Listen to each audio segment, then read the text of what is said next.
اللہ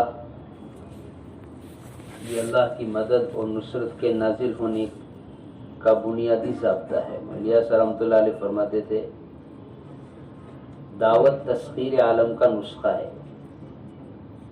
جتنا امت اپنے آپ کو دعوت میں لگائے گی اتنا ہی اللہ رب العزت عالم کو ان کے لیے مسخر اور تابع کرتے چلے جائیں گے، اور عالم کا مسخر ہونا یہی دنیا کے باطل کو مایوس کرنے والی چیز ہے۔ انبیاء علیہ السلام اپنے معجزات کے ذریعے سے امتوں کو ہلاک کرنا نہیں چاہتے تھے، بلکہ انہیں معجزات دکھا کر انہیں اپنی طاقتوں میں مایوس کرنا چاہتے تھے، تاکہ یہ اپنی طاقتوں میں اور اپنے ظاہری نظام میں مایوس ہو جائیں اور انہیں کوئی راستہ نظر نہ آئے سوائے دین کے، سوائے اسلام کے۔ تو تسخیر کا سب سے بڑا نسخہ وہ دعوت ہے۔ لیکن اللہ معاف فرمائے، دعوت کا تصور اس زمانے میں ایک رسم اور رواج اور پروگرام کی حد تک رہ گیا، ہر شعبے کا حال ہے۔ تبلیغ کا بھی حال یہ ہو گیا کہ یہاں بھی دعوت کا تصور چند اعمال کی حد تک محدود ہو کر رہ گیا۔ گشت میں جائیں گے تب دعوت دیں گے، خروج میں جائیں گے تب دعوت دیں گے، کام پر ہوں گے تب دعوت دیں گے۔ حالانکہ سیرت میں یہ ملتا ہے کہ داعی ہر جگہ فکر مند رہ کر دعوت کا موقع دیکھ کر دعوت دیتا ہے۔ یہ خروج میں نکل کر چند اعمال تو دعوت دینے کی مشق اور اس کی تمرین کے لیے ہے، اصل مقصود تو داعیانہ مزاج کا بننا ہے کہ مزاج داعیانہ بن جائے، ہر جگہ ہر حال میں دعوت۔ اجتماعی دعوت سے زیادہ قوت اور اجتماعی دعوت سے زیادہ طاقت اور اللہ کی مدد کو فوراً نازل کروانے والی چیز وہ انفرادی دعوت ہے۔ سیرت اٹھا کر دیکھیں گے تو اللہ کے نبی علیہ السلام کی سیرت میں اجتماعی دعوت سے زیادہ انفرادی دعوت کا حصہ ملے گا۔ ایک ایک فرد کے پاس جانا اور ایک ایک کو جا کر براہ راست دعوت دینا۔ اجتماعی دعوت کا حصہ بہت کم۔ روایت میں صحابہ کے خطبات بھی بہت مختصر ملتے ہیں۔ اصل جو دعوت ہے وہ انفرادی دعوت ہے، جو ترکیز کا ذریعہ ہے وہ انفرادی دعوت ہے۔ مولانا صاحب رحمۃ اللہ علیہ فرماتے تھے کان میں بات ڈال دینا یہ دعوت نہیں ہے، بلکہ دل میں بات اتارنا یہ دعوت ہے۔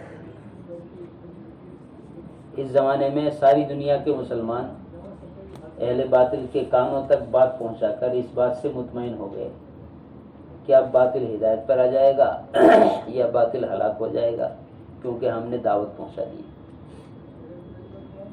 حالانکہ دعوت کا نبوت کے طریقے پر پہنچانا یہ باطل کو ہدایت کی طرف لائے گا، اور اگر ہدایت مقدر نہیں تو حجت تام ہونے کی وجہ سے ہلاکت کی طرف آئے گا۔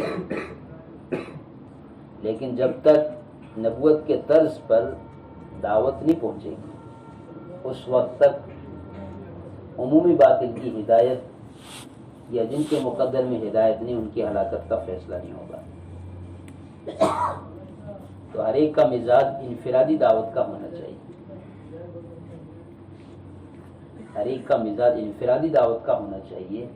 اس کے ذریعے سے لوگوں کے قلوب بدلتے ہیں۔ سخت سے سخت دل بھی انفرادی دعوت کے ذریعے سے متاثر ہوتا ہے۔ مدعو پر جو اثر پڑتا ہے، یعنی جس کو دعوت دی جا رہی اس پر یا اس کے قلب پر جو اثر پڑتا ہے وہ دعوت دینے والے کے تلفظ کا نہیں بلکہ اس کی قربانی اور اس کے مجاہدے کا پڑتا ہے۔ جتنا آدمی قربانی سے دعوت دے گا، مجاہدے سے دعوت دے گا، اتنا ہی باطل کے قلب پر اور مدعو کے دل پر اثر کرے گا۔ اللہ کے نبی علیہ الصلوۃ والسلام نے اپنے زمانے میں جن لوگوں کے پاس خطوط بھیجے ان خطوط کے ساتھ بھی جماعتیں بھی تھیں، خالی خط کسی بھی ڈاک یا کسی بھی ذریعے سے روانہ نہیں کیا دعوت کا، جماعت کو خط دے کر بھیجا۔ خط تو صرف شہادت کے لیے تھا کہ یہ ہماری بھیجی ہوئی جماعت ہے، ورنہ اصل تو دائی کا دعوت کو لے کر جانا اور براہ راست ملنا، یہ اصل بات ہے۔ اس کا دنیا میں کوئی بھی چیز اس کا بدل نہیں ہو سکتی۔ کسی بھی کام کو کر کے یہ نہیں کہا جا سکتا کہ ہم نے دعوت دے دی یا براہ راست جا کر دعوت دینے کا بدل ہو گیا، ایسا نہیں۔ براہ راست دعوت دینا یہی اصل بات ہے۔ دائی دعوت کے موقع تلاش کرتا ہے،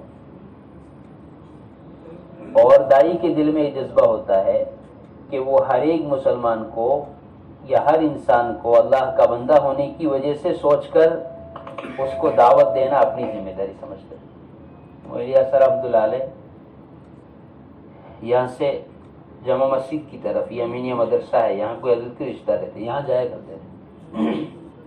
تو رات کو واپسی میں لال قلعے کے پیچھے گفائیں ہیں، اس میں ڈاکو رہتے تھے۔ حضرت کو کسی نے کہا حضرت اس راستے سے نہ جایا کریں، اس راستے میں ڈاکو رہتے ہیں، کہیں آپ کے لیے خطرہ نہ بن جائے۔ حضرت نے کہا اتنے دن کیوں نہیں بتایا آپ نے، اتنے دن کیوں نہیں بتایا آپ نے کہ اس راستے میں ڈاکو رہتے ہیں؟ اتنے دن میں ان کے اوپر سے بغیر دعوت دیے گزرتا رہا۔ شام کو واپس آتے ہوئے ان اندھیری گفاؤں کے اندر جاتے اور جا کر کہتے السلام علیکم السلام علیکم، سلام کیا۔ 3 دن تک حضرت سلام کرتے رہے۔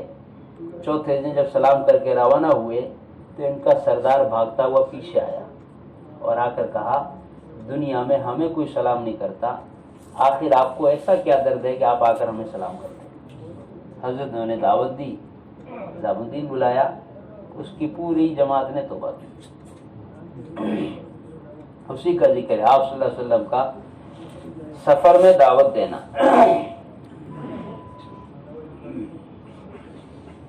سعد رضی اللہ عنہ فرماتے ہیں کہ ہجرت کے موقع پر اللہ کے نبی علیہ الصلوۃ والسلام ہجرت کے سفر میں آپ کے ساتھ ابوبکر تھے۔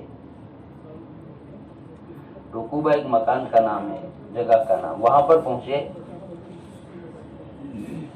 تو جو آپ کے دلیل اور رہبر تھے حضرت سعد یہ بیان فرماتے ہیں کہ آپ صلی اللہ علیہ وسلم وہ مدینہ منورہ جانے کے لیے مختصر راستہ تلاش کر رہے تھے۔ حضرت سعد نے اللہ کے نبی سے فرمایا رسول اللہ، عرض کیا رسول اللہ یہ ایک راستہ ہے لیکن اس میں 2 ڈاکو رہتے ہیں اور انہیں موہانان کہا جاتا ہے۔ راستہ تو مختصر ہے لیکن ادھر خطرہ ہے ڈاکوؤں کا، اگر آپ چاہیں تو ادھر سے چلیں، خطرہ یہ ہے کہ وہ اپنے کو پکڑ نہ لے۔ حالانکہ ایسا سخت حال تھا کہ نہیں ابھی تو ماحول نہیں ہے دعوت کا، کیسا سخت حال، مکے سے روانہ ہونے والا کیسا سخت حال، ہر ایک مشرکین کا ہر آدمی اللہ کے نبی کی تلاش میں تھا۔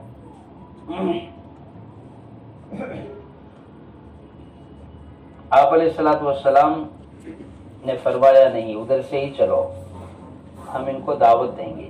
فرماتے ہم لوگ نکلے یہاں سے، یہاں تک کہ ان کے پاس پہنچے۔ ان دونوں میں سے ایک نے کہا اپنے ساتھی سے وہ دیکھو یمنی شخص آیا۔ آپ کے جسم مبارک پر یمنی چادریں اڑی ہوئی تھی اس وقت۔ آپ علیہ الصلوۃ والسلام نے ان دونوں کو دعوت دی اور ان پر اسلام پیش کیا، یہ دونوں اسلام لائے۔ پھر آپ نے ان سے پوچھا تمہارا کیا نام؟ انہوں نے کہا موہانان۔ آپ نے فرمایا نہیں تم موہانان نہیں، تم تو مکرمان ہو۔ پہلے نام کا مطلب موہانان کا مطلب ذلیل لوگ، آپ نے فرمایا نہیں تم تو عزت والے اور اکرام والے لوگ ہو۔ پھر آپ نے ان دونوں کو مدینہ منورہ آنے کا حکم دیا۔ ابن عمر رضی اللہ عنہ فرماتے ہیں کہ ہم لوگ ایک سفر میں رسول اللہ صلی اللہ علیہ وسلم کے ساتھ تھے، ایک عربی شخص آپ کے سامنے سے آیا، جب آپ کے قریب ہوا تو آپ نے اسے فرمایا کہاں کا ارادہ ہے، کہاں جا رہے؟ کہا اپنے گھر کی طرف جا رہا۔ آپ نے فرمایا کوئی بھلی بات اور خیر کی بات چاہیے؟ صحابی نے کہا کیا بات ہے بھلی؟ آپ نے فرمایا اس بات کی گواہی دو کہ اللہ کے سوا کوئی معبود نہیں، وہ اکیلا ہے، اس کا کوئی شریک نہیں، محمد صلی اللہ علیہ وسلم اللہ کے بندے اور رسول ہیں۔ اس نے فوراً کہا کہ اس بات پر گواہ کون ہے؟ آپ نے فرمایا یہ شجر، یہ درخت گواہ ہے۔ درخت کی طرف اشارہ کیا کہ یہ درخت گواہی دے گا کہ میں اللہ کا رسول ہوں اور میں صحیح بات کہہ رہا ہوں۔ آپ نے اس درخت کو بلایا، وہ درخت وادی کو چیرتا ہوا، زمین کو پھاڑتا ہوا آپ کے سامنے آ کر کھڑا ہوا۔ آپ نے اس سے 3 مرتبہ گواہی طلب کی، درخت نے 3 مرتبہ گواہی دی، پھر وہ اپنے مقام پر واپس لوٹ گیا۔ وہ عربی شخص یہ کہتا ہوا اپنی قوم کی طرف چلا گیا کہ میں اپنی پوری قوم کو لے کر آپ کے پاس آ جاؤں گا اگر وہ آئی تو، ورنہ میں اکیلا لوٹ کر واپس آپ کے پاس آؤں گا۔